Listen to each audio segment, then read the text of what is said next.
Bonjour à toutes et à tous, ravi de vous retrouver dans un nouveau numéro de votre émission Au fil du jour. Au programme de cet après-midi, le harcèlement scolaire, un phénomène de société. Pour en parler, nous avons le plaisir de recevoir sur notre plateau Madame Ibtissam Bousri, elle est sociologue et coach de vie, ainsi que Madame Farrouja Fares, psychologue et autrice. Le deuxième plateau sera donc culturel. Nous nous intéresserons aujourd'hui à l'art abstrait, comment transformer ses émotions en forme et en couleur. Pour en parler, nous avons le plaisir également de recevoir notre artiste, Monsieur Yahya Bourmel. À la fin de cette émission, nous retrouverons notre collègue Anissa Houssine pour sa chronique hebdomadaire. Elle sera accompagnée en fait aujourd'hui par Myriam Moukaddem, danseuse ballet. Voilà, donc sans plus tarder, nous recevons aujourd'hui, donc comme je viens de l'annoncer, donc Madame Ibtissam Bousri. Bonjour Ibtissam. Bonjour, Et merci d'avoir c'est moi qui vous remercie accepté pour notre votre invitation. C'est toujours un plaisir de vous recevoir en tout cas. Oui, le plaisir est largement partagé. Madame Farrouja Fares, bienvenue à vous. Bonjour, Azoul Flaouen, Azoul Flakhount, et je vous remercie de m'avoir invité parce que j'espère que grâce à vous, on touchera un plus large public, on sensibilisera un maximum. Oui. Merci. Voilà, donc on parle aujourd'hui du harcèlement scolaire, un phénomène, je ne vais pas dire qui prend de l'ampleur, mais qui existe dans nos établissements scolaires. Malheureusement, Ibtissam, comment peut-on justement, quel est le profil aujourd'hui? En fait, c'est la question qui me préoccupe lorsqu'on a abordé avec Madame Farrouja la dernière fois ce sujet. Quel est le profil des harceleurs, Ibtissam? Alors, on imagine que le harceleur, c'est une personne peut-être méchante, c'est une personne, voilà, le harceleur a un profil. Mais moi, je voudrais juste commencer par l'école primaire et même un peu avant, comme nous en avons en préscolaire. Donc, on a une forme de harcèlement qui commence déjà dès le plus jeune âge. Il ne faut pas oublier ça. Et cette forme peut évoluer. Donc, je dirais que le harcèlement, c'est plutôt une évolution. C'est-à-dire, avant d'arriver à harceler une personne, il se peut qu'on ait commencé un peu plus tôt et que ça n'a pas été pris en charge. Que le harceleur ou bien le harcelé n'ont pas été sensibilisés. Je vous donne un exemple. Par exemple, un enfant au primaire qui vient à la maison qui dit « Ah maman, mon camarade, il travaille pas bien à l'école, il a toujours de mauvaises notes. Ma camarade, elle sait pas parler, elle sait pas répondre. » Ça, c'est, on va dire, oui, on est en train d'embêter les autres enfants, mais ça commence par là. Donc, il y a un début à tout, en fait. Il y a un début à tout, exactement. Et si on commence à banaliser ce type d'acte en disant oui, moi, je suis... Parce qu'en fait, quand on commence à harceler, avant d'harceler les gens, on se sent peut-être, madame parlera du profil psychologique oui. Mais je dirais, en général, peut-être que nous, on se sent fort et que les autres sont faibles. Nous, on est mieux que les autres. Et en fait, ce type d'idées reçues, de fausses idées, doivent être pris en charge bien avant. On commence à sensibiliser, on va parler de la sensibilisation. On commence déjà à ne pas banaliser l'acte pour que cet acte n'évolue pas. Bien sûr, bien sûr. Madame Farrouja, vous êtes bien d'accord, il y a d'autres formes de harcèlement. Absolument, il y en a plusieurs même, mais avant de parler de ça, ce que j'aimerais dire, c'est qu'on vient de sortir d'Octobre Rose. Vous avez vu la fabuleuse campagne de sensibilisation qui a eu lieu pour sensibiliser quant à la gravité du cancer. Eh bien, figurez-vous que le harcèlement moral, c'est le cancer de l'appareil psychique. Il a la même valeur dévastatrice, il a cette récurrence et cette chronicité. Il est difficile à déceler, c'est ça le drame du harcèlement, c'est qu'il est difficile à déceler, aussi bien par les parents que par les enseignants, alors que le drame se passe sous leurs yeux même. Et surtout, il hypothèque la vie de l'individu, et il y a ce pouvoir-là d'ascendant et de domination entre le mal et la victime. D'accord. Et donc, vous disiez qu'il y a plusieurs types de harcèlement, effectivement. Plusieurs formes, oui. Plusieurs. Il y a le harcèlement verbal, le harcèlement psychologique, le harcèlement, le cyberharcèlement. Oui. Celui-là, c'est le pire parce que avant l'évolution de la technologie, le harcèlement se passait à l'école. Une fois que l'enfant rentrait chez lui, il pousse un ouf de soulagement en se disant, ouf, maintenant là, je me repose. Mais malheureusement, avec le cyberharcèlement, ça continue à la maison et ça le mine à l'insu de ses parents. Après, tout à l'heure, on parlera des signes précurseurs pour qu'on puisse travailler sur la prévention parce que moi, quand ils m'arrivent, ils sont déjà dévastés et des années se sont écoulées après le début du harcèlement. Le harcèlement... Ils sont pris en charge tardivement, en fait. Tardivement, parce que le harcèlement peut commencer en préscolaire et ils ne viennent chez moi qu'au collège, après avoir échoué au BEM la plupart du temps. Voilà. Et donc, c'est pour ça que je me dis qu'il est urgent de s'en occuper, qu'il y ait des campagnes de sensibilisation. On en parlera de tout ce qu'il faut faire après. Très bien. Justement, donc, vous êtes autrice d'un livre qui vient de sortir. Il a été présenté au niveau du dernier salon du livre à la SAFEX. Vous avez parlé, donc, il s'appelle Tileli, donc une histoire vraie d'une fille qui a été victime justement de harcèlement scolaire, n'est-ce pas, madame? Oui, ce qui m'a poussée à écrire justement, c'est qu'il y a tellement de souffrances méconnues, parce qu'il faut savoir que tout comme le cancer, le harcèlement, c'est un mal sournois. Hein? Il n'est pas visible, il est incolore, inodore, mais dévastateur. Il peut mener à la mort. Et donc, toutes ces personnes-là en souffrance, à l'insu de tous, donc j'ai dit non, je dois être le porte-parole de ces personnes. En tant que psychothérapeute, j'aurais raté quelque chose si je ne fais pas ce travail pour toutes ces personnes en souffrance. Et donc, c'est ce qui m'a amenée à l'écrire. Et cette jeune fille, c'était une jeune fille comme tant d'autres. Hein, c'est-à-dire, j'espère avoir été un bon porte-parole de tous les harcelés grâce à ce livre. C'est une jeune fille comme toutes les autres. Elle réussissait à l'école, elle était joviale, elle était heureuse de rentrer au lycée parce qu'elle sortait du collège. Et puis là, ses amis s'en prenaient à elle et elle ne comprenait même pas. Et ça l'a complètement anéantie à la fin de l'année. Et ça, c'est un petit peu le parcours de tous les harcelés au point où elle pensait au suicide. Vous remarquerez qu'il y a deux annexes de deux collégiennes qui ont eu l'amabilité et le courage d'écrire un peu une partie de leur histoire. Et dans ces annexes-là, il y a cette velléité suicidaire. En fait, à travers ce livre, Madame Farrugia, donc vous tirez un peu la sonnette d'alarme sur ce phénomène de société. Tout à fait, tout à fait. Et j'espère que toutes les instances concernées vont prendre en charge ce drame, ce fléau, qui est un problème de santé publique, mais alors totalement méconnu. Très bien. Et je vous dirai après, à partir des cas concrets du terrain, comment ils sont tournés leur souffrance est tournée en dérision et comment les parents prennent à la légère et comment les enseignants enfoncent l'élève. On y reviendra parce que c'est très important, Madame Farrugia, justement de tirer cette sonnette d'alarme sur la conscience des parents et aussi des enseignants, du personnel des établissements scolaires qui prennent à la légère un petit peu. Et Ibtissam, vous êtes d'accord? Ils prennent à la légère, même si on dit harcèlement, pas seulement physique, mais on l'a dit, il y a plusieurs types de harcèlement. Quelles sont les causes, Ibtissam, selon vous? Je démarrerai toujours de la famille, je démarrerai toujours de la cellule familiale. Je ne dirais pas que la famille est la cause du harcèlement scolaire, mais je dirais que c'est peut-être le manque de communication au sein de la famille, le manque de préparation. Par exemple, dès l'enfance, on est censé en fait déjà préparer l'enfant en amont et en aval. C'est-à-dire déjà on prépare, par exemple quand on parle de scolarité, on va préparer la rentrée scolaire. Nous, on prépare la rentrée scolaire du côté matériel. On pense beaucoup à ça, les livres, etc. Mais on ne pense pas forcément à préparer l'enfant psychologiquement, socialement. Voilà, tu vas avoir des camarades, ils ne vont pas se comporter tous de la même façon. Il se peut voilà, qu'il y ait des choses dures, enfin pas dures, mais forcément qu'il y ait des challenges à l'école. Et puis des difficultés. On utilise nos challenges, on veut toujours positiver. On parle de défis, de challenges. Vous, les coachs de vie. On aime bien positiver, mais effectivement, bien entendu, ce sont des difficultés. Et en fait, il y a quelque chose que tous parents devraient utiliser à bon escient, c'est l'écoute active.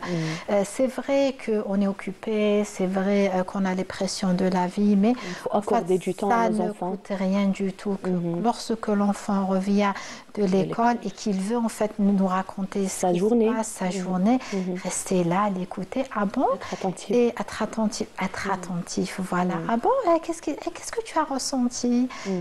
Ah d'accord. En fait déjà l'enfant va apprendre à s'exprimer, à mettre des mots sur ses émotions, et peut-être que par la suite on sera appelé à orienter l'enfant, mais d'une façon très très subtile, parce que nous en fait en tant que société on a juste appris tu le frappes, il te frappe. Mais ça reste des solutions qui sont très superficielles et qui ne sont pas forcément dans l'intérêt de l'enfant, dans l'intérêt de l'adolescent.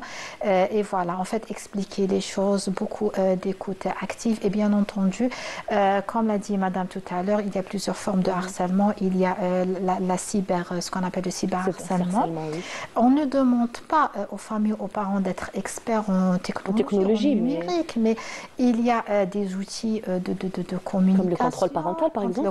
Voilà, le contrôle parental qui peut se faire, et beaucoup de communication. Et là, il y a des parents, en fait, il y a des cas. Il y a le cas, en fait, d'une petite fille de 11 ans, qui, juste pour vous donner un exemple, en fait, qui était à l'époque sur Facebook. Donc, il n'y avait pas TikTok, etc., qui est rentrée en contact avec une autre jeune fille d'un autre pays. Sa mère était complètement dépassée. Pour elle, elle était juste connectée. Et puis, ce qu'on a découvert par la suite de harcèlement, de conversation et tout. Et la maman a dit, j'ai perdu, je sens que j'ai perdu ma fille. Elle a dit carrément, j'ai perdu ma fille. Et en fait, nous... C'est alarmant.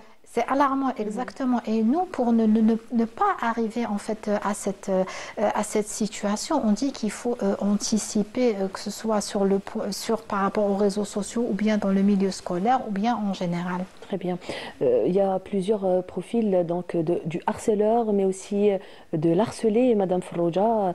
On dit si toutes ces différences est objet justement à l'harcèlement, mais que ce soit réussite ou le contraire. Absolument. Mais je pense qu'il est important de rappeler à nos téléspectateurs que le harcèlement existe à tous les niveaux, dans le milieu professionnel, dans la famille, dans les milieux de vie, dans les groupes sportifs, dans les associations, et que nul n'est à l'abri, et que ce qui arrive c'est-à-dire c'est le même processus de destruction, que ce soit chez l'adulte ou chez l'enfant. C'est les mêmes symptômes, que ce soit chez l'adulte ou chez l'enfant, et c'est la même prise en charge chez les deux aussi. Donc, une fois qu'ils savent ça, nous, on va parler essentiellement du harcèlement scolaire, parce que c'est ça qui nous intéresse, et c'est parce que c'est dans l'enfance que tout commence, l'enfant étant la base de l'adulte qu'il va être, et donc la société sera à l'image aussi de cet enfant.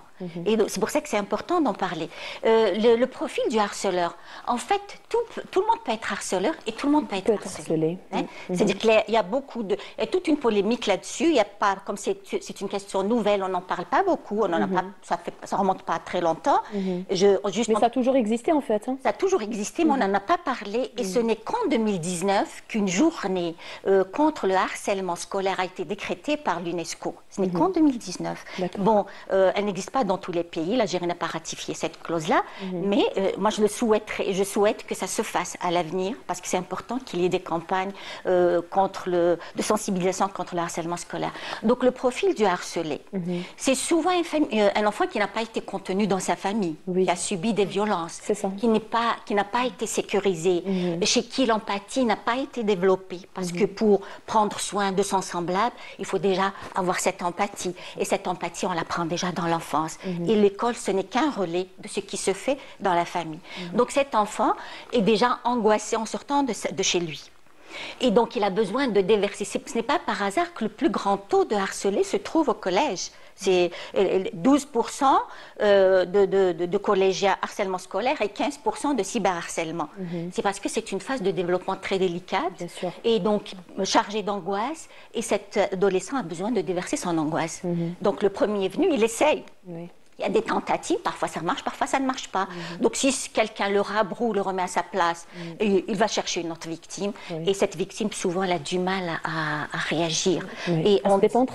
À se défendre. Et on dit que apprendre à l'enfant à réagir, c'est déjà le premier point. Avant d'aller plus loin, apprendre à le sensibiliser, même l'enfant, il faut le sensibiliser. Oui, il faut le dire. Travail après, le mercredi passé, le 5 novembre, c'était la journée mondiale contre le harcèlement.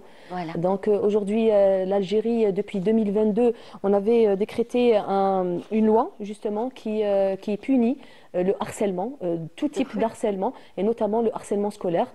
Quand l'enfant, on parle aujourd'hui du harcèlement scolaire, quand l'enfant est harcelé, il est victime d'harcèlement, ça impacte ses études, on est bien d'accord, mais aussi sa santé mentale. Sa santé mentale. Oui. Et vous avez bien dit tout à l'heure que cela peut justement aller jusqu'au suicide. Jusqu'au suicide et à l'échec scolaire d'abord. C'est à ce moment-là que les parents réagissent. Mais avant, il y a des signes précurseurs. Bien sûr. Et on ne les voit pas. Oui, mais il est important que les parents sachent que leur enfant va mal. Il y a des changements émotionnels, il y a des changements dans le comportement. L'enfant se renferme sur lui-même, il devient plus triste, il ne dort plus, il devient agressif avec ses frères. Et donc, il a des troubles du sommeil, où il dort trop, il ne dort pas assez. Il a des troubles alimentaires, il est boulimique ou il est anorexique. Il a des vomissements. Il vomit à chaque fois qu'il doit aller à l'école, il se plaint d'avoir mal à la tête et d'avoir plein d'algies au niveau du corps. Et les parents, au lieu de s'arrêter, d'essayer de comprendre pourquoi tous ces changements-là, il enfonce encore davantage en lui disant tu nous embêtes avec tes plaintes. Et là, moi je demande aux élèves qui consultent, je leur dis est-ce que vous en avez parlé à l'enseignant? Qu'est-ce qu'ils me répondent? Oui, j'en ai parlé, mais l'enseignante m'a dit j'en ai marre de tes plaintes. Vous en avez parlé à vos parents? Oui. C'est un enfant gâté? Voilà, on le dit souvent. C'est un enfant gâté, c'est un enfant fragile, petite nature. Alors quand c'est un garçon, tu ne te défends pas, tu n'es pas un homme. Donc tout ça, ça les enfonce. Et à la maison, quand ils en parlent, qu'est-ce que répondent leurs parents? Eh bien, tu n'as qu'à les éviter, tu n'as qu'à ne pas les entendre, tu n'as qu'à te défendre. Et moi, je tire la sonnette d'alarme par rapport à cela. Quand vos enfants vous disent « on m'embête à l'école », il faut savoir s'arrêter. On t'embête comment? Depuis quand? Ils sont combien? C'est qui? Et qu'est-ce que tu ressens? Et si l'enfant se sent compris, à ce moment-là, il peut s'ouvrir et se libérer. Mais si on le rabroue, il se renferme, il s'isole, il déprime. Et puis, il y a toutes les pathologies possibles qui arrivent, même des pathologies physiques, c'est-à-dire le harcèlement moral. Comme je l'ai dit, il est comme un cancer. Il arrive à impacter la santé physique, la santé mentale. Et ça, très grave, elle peut mener au suicide. Et puis, comme ça peut se prolonger même à l'âge adulte. Je vais vous donner l'exemple d'une enseignante dont les symptômes ont surgi des années après, quand elle est devenue enseignante à partir de l'élève qu'elle était. Et donc, qu'est-ce qui arrive par la suite? Les enfants deviennent toxicomanes, deviennent alcooliques, et ça, ils deviennent violents aussi, parce qu'il faut dire que les traumas, le harcèlement étant un trauma, donc les traumas impactent la psychologie du sujet, et cette violence-là qu'on voit autour de nous, elle est certainement sujette l'objet ou la conséquence du harcèlement. Et juste entre parenthèses, je vais ouvrir un exemple sur l'enseignante dont je vous ai parlé, quand je vous dis que les conséquences du harcèlement peuvent surgir des années après. Donc, je reviens au plateau, donc je reçois pour les gens qui viennent, donc les téléspectateurs qui viennent de nous rejoindre, au fil d'aujourd'hui, traite aujourd'hui justement le harcèlement scolaire. On était à l'impact qu'a ce phénomène justement sur la santé mentale et le rendement scolaire de l'enfant. Je reviens vers vous, Ibtissam, sur l'accompagnement. Donc, on a parlé tout à l'heure de l'importance d'écouter, savoir écouter son enfant quand il est harcelé ou il subit un harcèlement scolaire. Il faudrait que la famille de l'enfant, de l'adolescent qui sera adulte par la suite soit consciente. Déjà, c'est la conscience. Pourquoi? Parce qu'actuellement, on est plus, et ce n'est pas un jugement, hein, c'est juste, on est plus focalisé sur les notes, sur la moyenne, que sur le comportement, le bien-être de l'enfant. C'est-à-dire que essayer de voir juste les questions qu'on pose à l'extérieur, tu as eu combien la moyenne et la note, etc. Il faut comprendre que les résultats scolaires, c'est pas un objectif, mais c'est le résultat. C'est pour ça qu'on appelle ça résultat scolaire. C'est le résultat du bien-être, c'est le résultat de l'accompagnement de l'enfant. À ce moment, est-ce que l'enfant s'épanouit à l'école? Voilà, justement, là, c'est la question que devraient se poser avant tout les parents. Est-ce que mon enfant est épanoui? Est-ce qu'il arrive à gérer ses émotions? Est-ce qu'il arrive à gérer ses rapports, ses relations avec ses camarades? Est-ce qu'il n'est pas harcelé? Donc, à ce moment-là, si on règle cette problématique, si on fait attention à cette problématique, à ce moment-là, les résultats scolaires vont suivre. Oui. Et l'écoute active, justement, va s'améliorer. Et l'écoute active, justement, elle prévient de cette compréhension de l'environnement de l'enfant et de l'adolescent, ce qui nous permet d'avoir en fait des retours, des feedbacks de notre enfant et de corriger certaines idées reçues. Parce qu'il faut savoir, par exemple, j'ai parlé beaucoup des enfants, maintenant les adolescents, il y a une petite différence entre les adolescents filles et les adolescents garçons. Les adolescents garçons peuvent développer un groupe, et ce groupe, maintenant il y a une mode, ce qu'on appelle oui, et voilà, et on banalise ça, et c'est bien, et ça fait de moi un homme. Si je travaille trop bien à l'école, je ne suis pas un homme. Si je parle des langues étrangères, je ne... Et ça, c'est des préjugés qui surviennent au moment de l'adolescence. Donc, en tant que famille, on doit petit à petit corriger ces préjugés pour que notre enfant ne soit ni harceleur, ni harcelé, ni victime du harcèlement. Donc, c'est toute cette... Et ça se fait, bien entendu, au quotidien. L'accompagnement se fait progressivement et surtout sans jugement. Fais ceci, fais cela. Et je reviens juste à une petite anecdote. En fait, plusieurs enseignants m'ont raconté ce type d'anecdote et je termine par ça. Le parent qui vient, en fait, comment dire, juger et parfois frapper son enfant devant la maîtresse et dire, voilà, si ma fille fait... C'est très fréquent. C'est plus fréquent. On parle beaucoup, enfin, on a récolté pas mal de données de la part des enseignants et c'est très fréquent. Et donc, l'enfant, il se sent intimidé. Et l'enseignant, surtout s'il est jeune, s'il vient de commencer sa carrière professionnelle, et là j'adresse un message aux enseignants en général et aux jeunes enseignants, soyez à l'écoute et ne pensez pas que parce que le parent vient vous dire tu peux frapper ma fille ou mon fils que vous devez le faire. Non, là c'est un signal d'alarme. Parce que le comportement des parents, aussi bien que le comportement de l'enseignant, peut avoir un impact sur l'enfant. Et cet enfant peut être victime du harcèlement par rapport au comportement que l'enseignement a avec lui. Très bien. Donc, on parlait justement de cet accompagnement. Est-ce que vous avez reçu au niveau de votre cabinet des cas similaires, Madame Fallodja? Ça va vous surprendre si je vous disais que j'en reçois tous les jours. Tous les jours que Dieu fait, il y a un cas de harcèlement scolaire. Je ne parle pas des harcèlements familiaux ou professionnels, scolaires qui se présentent. Ils se présentent une fois que le mal s'est installé. Et c'est ça le problème. Moi, ce que je voudrais, c'est sensibiliser les gens à être vigilants et à le détecter dès le début. Parce qu'une fois qu'il a évolué, d'abord il a dévasté l'enfant, physiquement, moralement, et sa scolarité est compromise, et même son futur est hypothéqué. Je vais vous donner l'exemple de cette enseignante qui a été harcelée dans l'enfance. Elle rêvait de devenir enseignante. Le jour où elle a commencé, elle s'est retrouvée face aux élèves, elle a eu une peur panique, elle a perdu tous ses moyens, et elle a consulté, elle voulait quitter son travail. C'est pourquoi elle a travaillé durant des années, et elle en rêvait. Le jour où c'est arrivé, elle ne pouvait plus. Parce que le harcèlement scolaire de l'époque où elle était collégienne s'est réveillé. Et face à ses élèves, ce n'était plus l'enseignante, c'était la collégienne qui se retrouvait là. Donc c'est pour ça que je dis il est important, très important, de déceler ce problème avant qu'il ne s'installe. Donc, comment ils vont le déceler? D'abord, il faut savoir que le harcèlement moral, c'est un mal, c'est des embêtements récurrents qui ne s'arrêtent pas et qui se passent à l'insu des adultes. Ils ne s'en rendent même pas compte. Donc, à l'avenir, quand les enseignants vont à un attroupement autour d'un enfant, quand les enfants s'isolent dans le couloir, il faudrait qu'ils cherchent à comprendre. Dans les toilettes aussi, il s'en passe des choses. Donc, il faudrait que le personnel éducatif, peut-être que ce n'est pas les enseignants, il doit y avoir des surveillants qui doivent s'occuper de ça. Que font les enfants quand ils s'isolent? Et souvent, c'est parce qu'il y a un bouc émissaire qu'ils harcèlent, à qui ils empoisonnent la vie, sur lesquels ils déversent toutes leurs angoisses à l'insu des enseignants.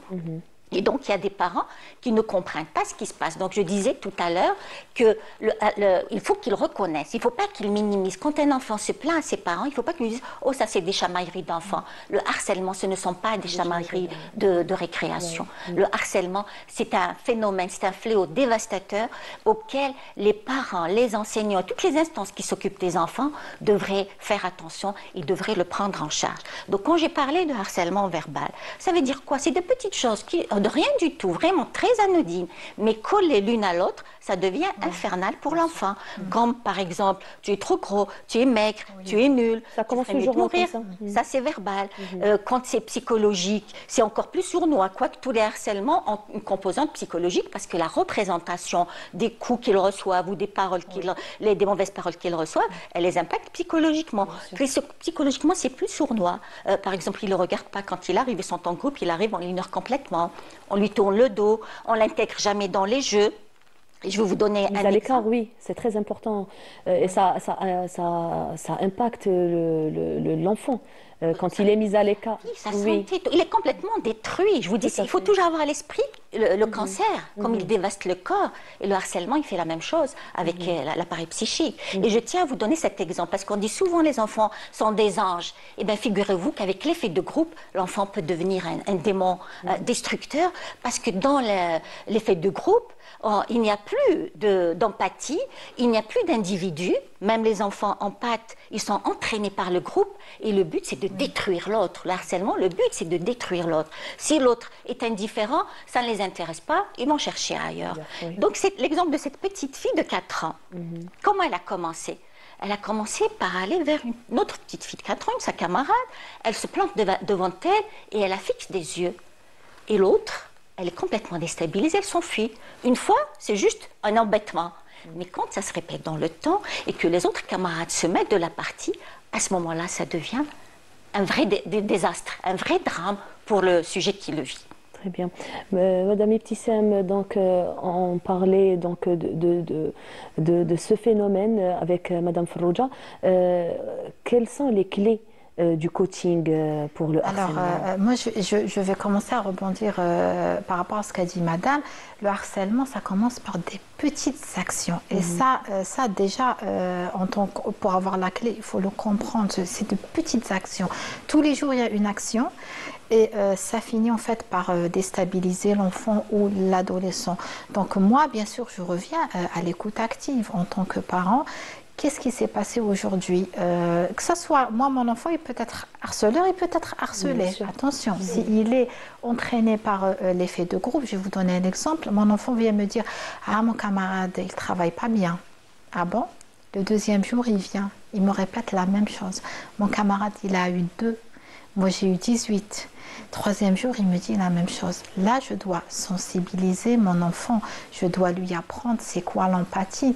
Je dois, par exemple, lui apprendre qu'aujourd'hui, ton camarade n'a pas eu une bonne note. Demain, il se peut que ça soit toi.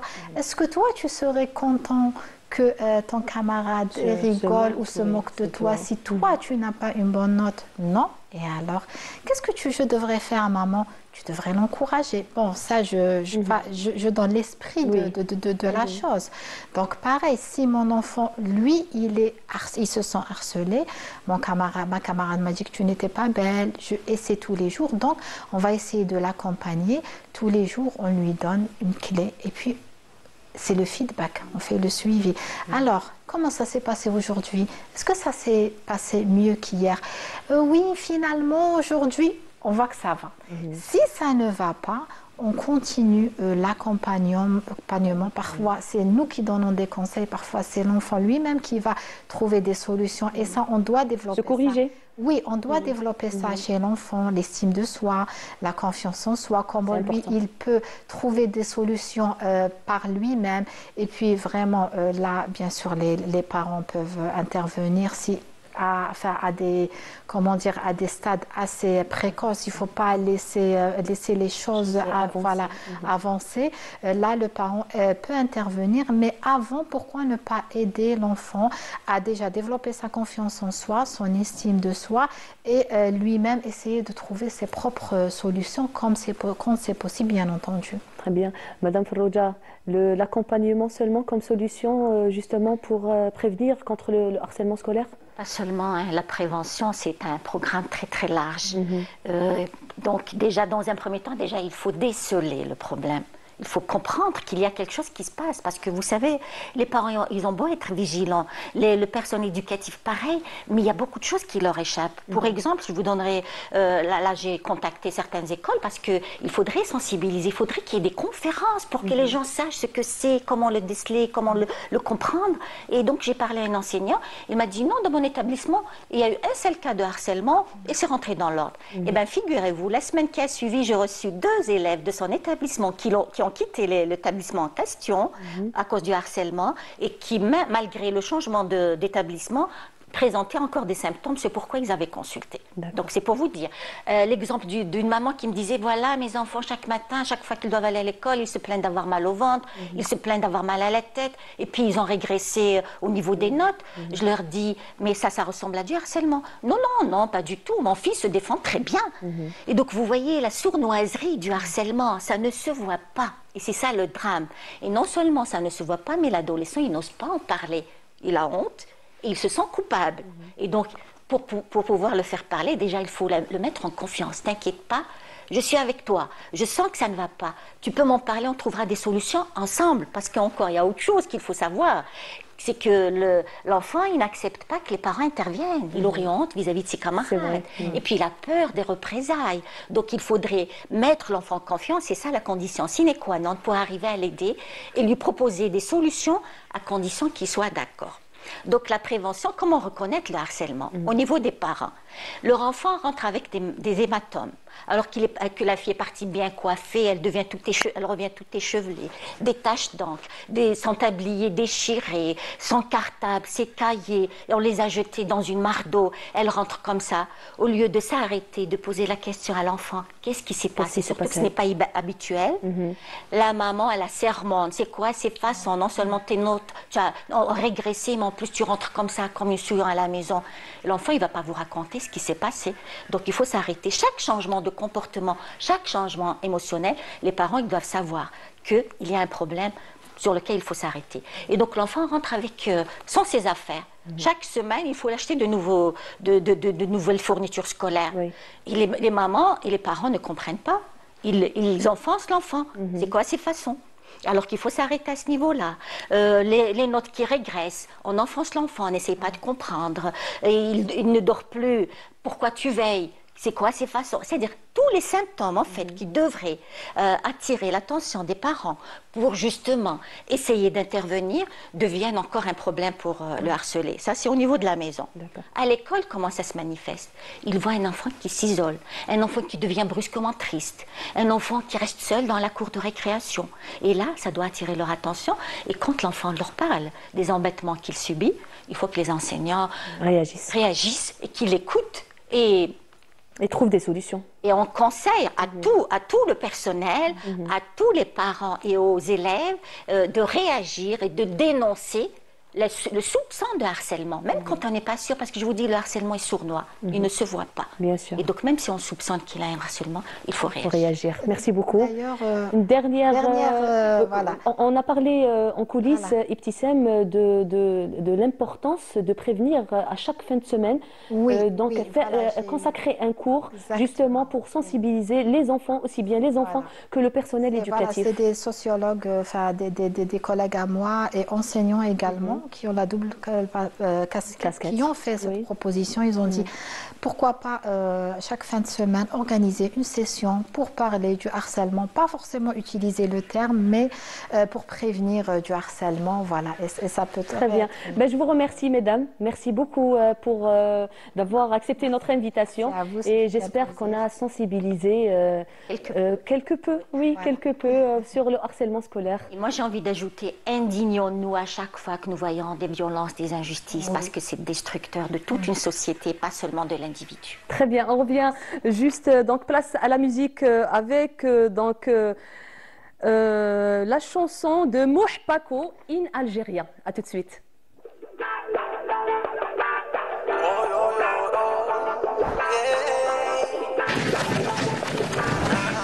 I wanna dream in Algeria. Just wanna dream, dream, dream, dream, dream. Just wanna dream in Algeria. Just wanna dream, dream, dream, dream, dream. Just wanna dream in Algeria. Just wanna dream, dream, dream, dream, dream. I just wanna dream in Algeria. نبدا بالصلاة على النبي والباقي كلش بسمح راضي باللي عطالي ربي. والالجيريا ماشي مدرع يا خوتي بصح كامل حبوا يرموها في البحارين. كاين خير والغربة في باري لو كان تشوف واش كان صاري. والالجيري عندها دي بروبليم يعرفوهم غير ولاد مطيح. وكاين ناس ورجال وبيان سور قاعدة في الحومة دور في البال. نقول لكم انا مازال اسبور ماغري كاين يبطلو قاعدين في الدار. وماغري تو بلادي نبغيك وانا يا لجال فراقك ما نبغيك.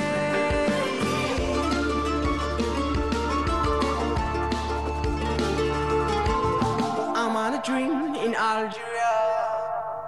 Just wanna dream, dream, dream, dream, dream. Just wanna dream in Algeria. Just wanna dream, dream, dream, dream, dream. Just wanna dream in Algeria. Just wanna dream, dream, dream, dream, dream. I just wanna dream in Algeria. وبلادي دي ربيتينا وعلمتينا وبلادي فيك نعيش. في بلاد الخير راني ومنها حد ما يكرهني. ويا ريت لي نرد لخيرك يا ودار الدوار. نبني نعلي تراب العزة والحرار. لاش نحوس نهرب عليك ويا دزاير يا كنتي اللي فتحتي لي دريك. وانا جامي خليك وجامي نهجر يا كان وليدي تبل المدينة والبحور.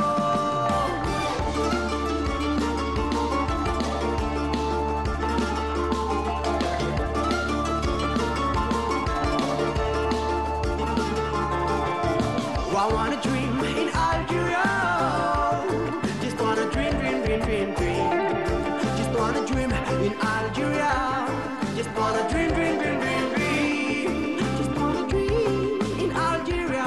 Just wanna dream, dream, dream, dream, dream. I just wanna dream in Algeria. Now, now, now. Yeah. I wanna dream in Algeria.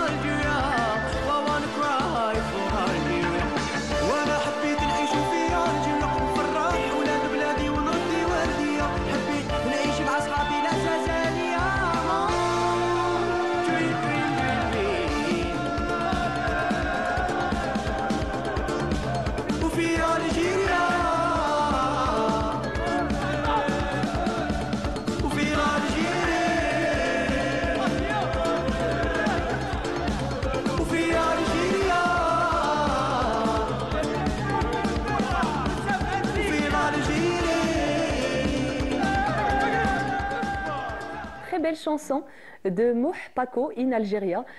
Transition toute faite. Justement, on change de cap du harcèlement scolaire à l'art. On reçoit aujourd'hui avec nous sur le plateau Monsieur Yahya Bourmel. Bourmel, oui, oui. Voilà, bienvenue. Merci, madame. Vous êtes artiste peintre. Absolument, oui. Marhaba bik. Notre collègue et chroniqueuse qui nous rejoint, Anissa Houssine. Bonjour. Bonjour Hasna. Ça va? Vous allez bien? Alhamdulillah. Très contente. Comme à chaque fois. Dans notre émission Au fil du jour. Et toujours avec nos artistes. Voilà, voilà. Donc, Monsieur Yahya Bourmel, vous faites de l'art et un art peu commun, je dirais. Donc, l'art, vous faites dans l'art abstrait. Tout à fait. L'art abstrait, donc en Algérie, il a émergé à partir des années 50. Vous me corrigez si à peu près, d'après les recherches. Je ne suis pas historien exactement, mais je sais que l'art abstrait, il existe toujours en Algérie récemment, mais on a pas mal d'artistes qui exercent ce style, mais pas vraiment au nombre des autres artistes. Tout à fait, c'est pour ça que je dis il est peu commun. Oui, voilà. Donc c'est un art, c'est un autre langage différent des autres styles, mais il est toujours comme les autres styles. Ce qu'il fait, le but, c'est de transmettre les émotions différemment, voilà.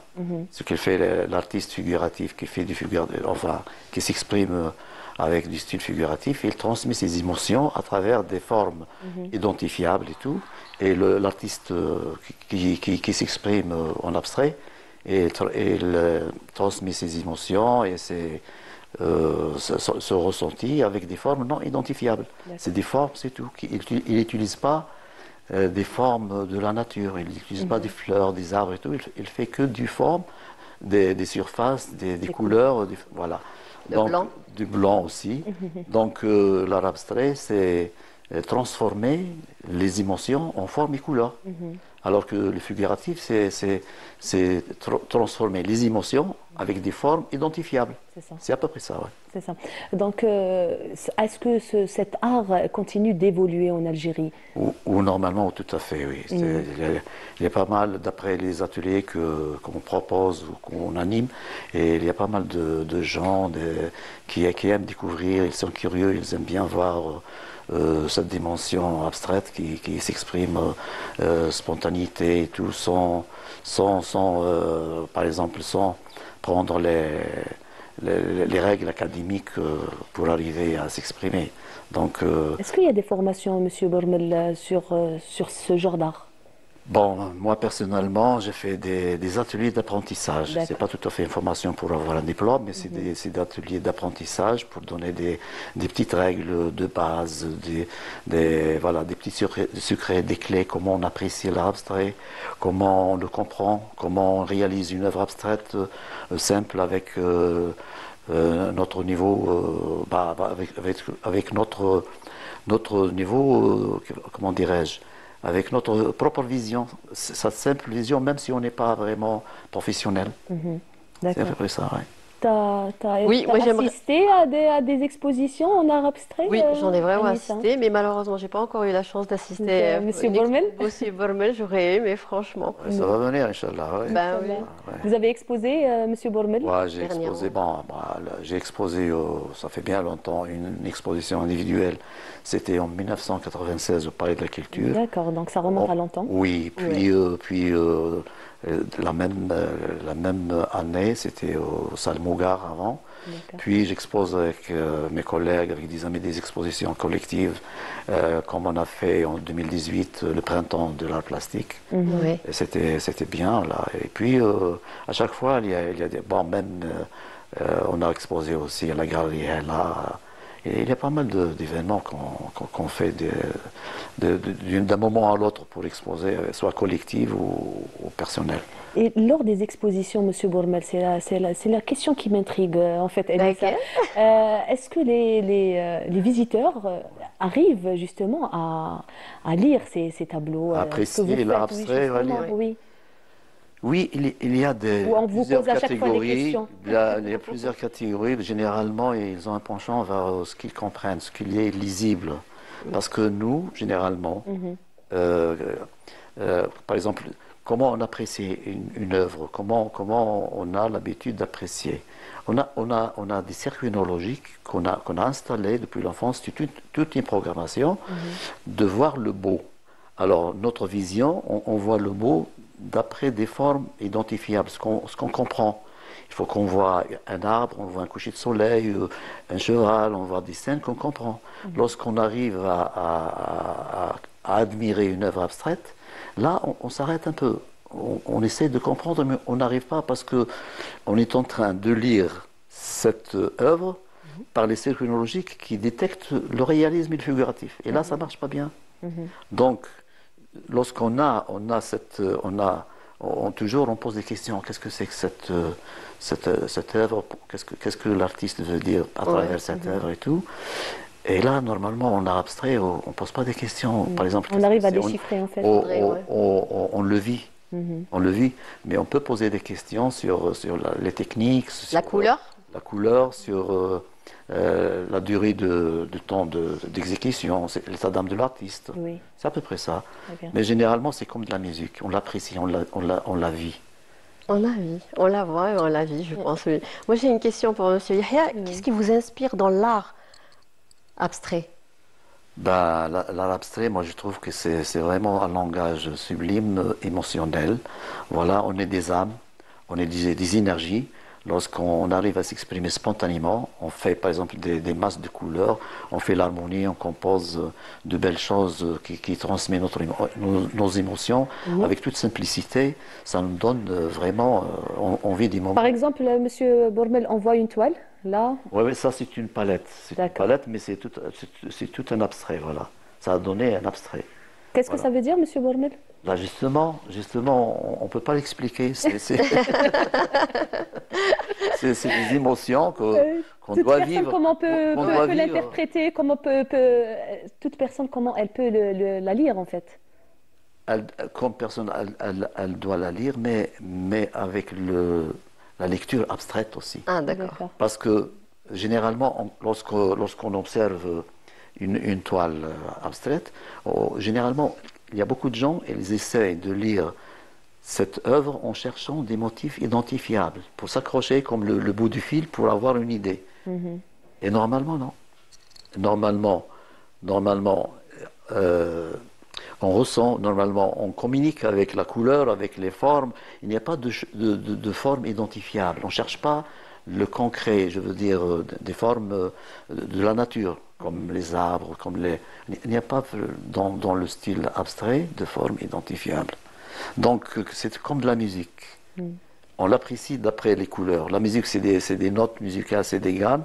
Et là, c'est des gammes de couleurs, c'est des confusions, c'est des surfaces, et c'est des espaces qui nous donnent des ressentis à chaque fois, à chaque personne, à son niveau. C'est à peu près ça. Voilà. Tu es d'accord, Anissa? Oui, je suis d'accord, parce que la musique et l'art, c'est un monde à part, et chaque créateur et chaque artiste peut exprimer la chose quand il veut. Et la chance qu'on a, nous, quand on part pour des expositions, on peut voir les choses à travers notre esprit et notre imagination, je dis plus ça. J'ai juste, Monsieur Yahya, le fait que vous avez un parcours Lahi Barak et vous êtes de Beskra, et on a discuté tout à l'heure, et vous avez fait l'école des Beaux-Arts, collaboré plus des années, et dernièrement vous avez fait au niveau du Bastion 23. Un atelier et des ateliers. Voilà. Je pense que par rapport à votre expérience, Lahi Barak et tout, le parcours que vous avez créé votre propre abstrait, l'art abstrait. Pourriez-vous nous expliquer votre propre art, l'abstrait? Mon propre art, c'est pas mon propre abstrait. Oui. C'est mon propre art ou bien la façon dont je peins. Voilà. Je réalise mes toiles. Oui. C'est en abstrait, mais j'ai fait un petit créneau que j'ai appelé l'art lumineux. Ben, il y a beaucoup de... Vous avez appelé, pardon? Lumineux. L'art lumineux. Par rapport au blanc. Oui. Voilà, il y a beaucoup de blanc. Je laisse la toile un peu blanche. Je peins que quelques surfaces de la toile. Et je laisse respirer avec ce blanc-là qui donne aussi un équilibre chromatique qui vraiment apaise les âmes et apaise l'être humain, quoi, en général. Et d'après les ondes vibratoires que la toile dégage, elle influence aussi les espaces aussi, énergétiquement. Ouais, le blanc. Ça donne quelque chose de bien, d'apaisant. Voilà. Donc moi, j'ai fait pas les beaux-arts comme étude, mais j'ai enseigné les beaux-arts comme en vacation, quoi. Alors. Et aussi, vous avez la chance d'avoir été prof de dessin pendant des années. Oui, ce qui fait j'ai passé par pas mal de paliers. J'étais au moyen, puis au lycée, puis aux Beaux-Arts. En plus, j'ai travaillé en vacation aussi à l'université, à département d'architecture pendant une année ou deux. C'est pour faire, j'ai fait un programme, j'ai fait enseigner le modelage et l'art graphique, quoi. D'accord. Quand on est artiste, on est toujours influencé par un artiste. Quel est votre artiste qui vous a influencé par rapport à l'art abstrait? Quand j'étais jeune, c'était toujours, ça dépend, Léonard de Vinci, il y a Michel-Ange. Puis chez nous, j'étais un peu influencé aussi par Sirène, par peut-être un peu Khadda. De toute façon, c'est des toiles, c'est des parcours, c'est des toiles, des écoles, ou des styles qu'on voit et qu'on trouve beaux. Et après, on s'influence un peu, on prend des choses d'ici, de là, et après, on trouve notre propre style. Votre voix. Oui, c'est à peu près. Vous avez enseigné justement, Monsieur Bourmel. Est-ce que vous trouvez aujourd'hui que l'art est important dans les établissements scolaires? Enseigner de donner cette... transmettre un peu à la nouvelle génération? L'art, je pense qu'il n'est pas important uniquement pour les lycées ou pour les établissements. Normalement, c'est pour toute la société. Parce que tout le monde est artiste, normalement. Tout le monde voit le beau. De bonheur. Tout le monde aime le beau, tout le monde peut créer, tout le monde est... Ce qu'il fait tout le monde, on peut toucher à tout. Ce qu'il fait, du moment où on chante, on n'est pas chanteur. Et on fait du sport, on n'est pas athlète. On peut faire de la peinture, on n'est pas artiste, on peut toucher à tout. Ce qu'il fait, on s'exprime, je vois comme ça, ce qu'il fait, tout le monde peut toucher à la peinture, peut toucher à la musique, peut toucher à découvrir ça fait une société, ça fait une société artiste. Ouais. On peut découvrir un talent caché, justement. Tout à fait, normalement. Essayer. Oui, il faut essayer pour découvrir comment dirais-je, les talents des gens qui veulent vraiment avoir leur propre style ou leur propre passion, quoi. Ou choisir la route des artistes. Oui, ça dépend de la personne maintenant. Des fois, on trouve des personnes qui ont une passion et par cette passion, et ils percent, ils changent de cap. Il devient artiste, il expose, et ainsi de suite, ça dépend. Je pense que l'art, quand on est artiste depuis notre enfance, on découvre cette passion à travers les enfants. Ou pas, Anissa, ou pas. Ça dépend. Moi, quand je vois avec mes enfants, ils sont vraiment artistes. Ça n'a rien à voir avec moi. Je l'ai pas. C'est pour ça que je me permets de dire cela. Je pense que dès le départ, quand on a des enfants, on commence à voir à travers nos enfants, il y a la traversée ou la route qu'ils vont prendre par rapport à des choses comme ça, artistes. Des fois, ils ont un don, bien sûr. Oui, bien, ils ont un don. Oui. Alors, on dit que l'artiste est sensible, est-ce vrai? C'est pour ça qu'il transmet ses émotions. Oui, tout à fait. Tous les artistes sont sensibles. Oui. Et tout le monde, normalement, est artiste. Oui. Ce que fait tout le monde a une graine de créativité, de sensibilité, de voir le beau, de maîtriser bien le bien faire et tout. Même si ce n'est pas le dessin ou de la musique, ça peut être la cuisine, ça peut être la couture, ça peut être autre chose. Donc tout est art, c'est ça. Donc c'est la sensibilité sur tous les plans. On est quelque part tous artistes, Monsieur Bourmel. Voilà, tout à fait. Chacun à son niveau, chacun sa vision et son métier. Tout le monde est artiste. Oui. Et là, en ce moment, à Alger, vous faites des ateliers. Pouvez-vous nous parler de vos projets? Oui, des ateliers. Enfin, je propose des ateliers. J'anime des ateliers, des fois, souvent. C'est dans des coworking, des fois une demi-journée, des fois une journée complète. C'est des fois 2 jours.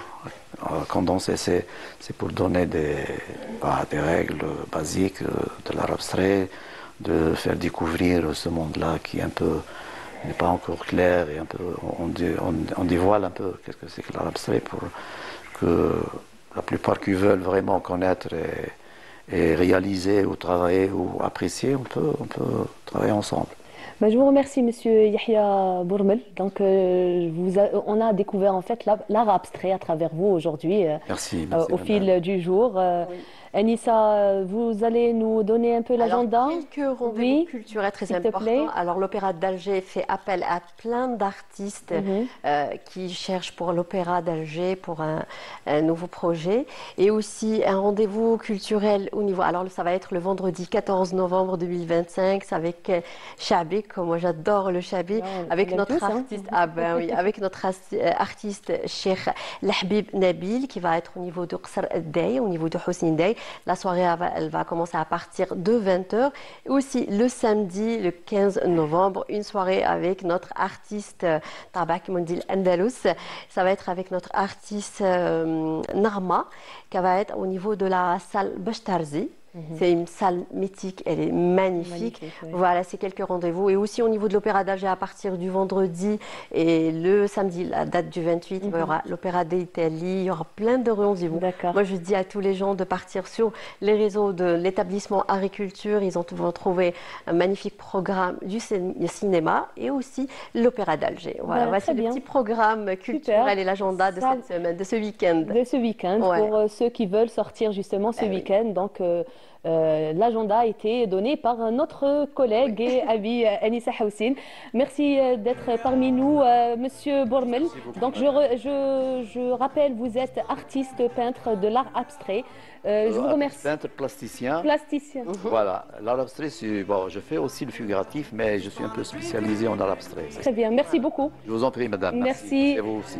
On arrive à la fin de cette émission. J'espère qu'on vous a bien accompagné cet après-midi. Je vous donne rendez-vous, l'équipe de Fil du jour vous donne rendez-vous à partir de dimanche avec ma collègue Lilia Ben Nasser. Quant à moi, je vous retrouve dès mardi prochain. Bonne fin de semaine. Au revoir. والالجيري عندها دي بروبليم يعرفوهم غير ولاد مونبي وكاين ناس ورجال وبيان سور قاعده في الحومه تدور في البال نقول لكم انا مازال اسبور ماغري كاين يبطلوا قاعدين في الدار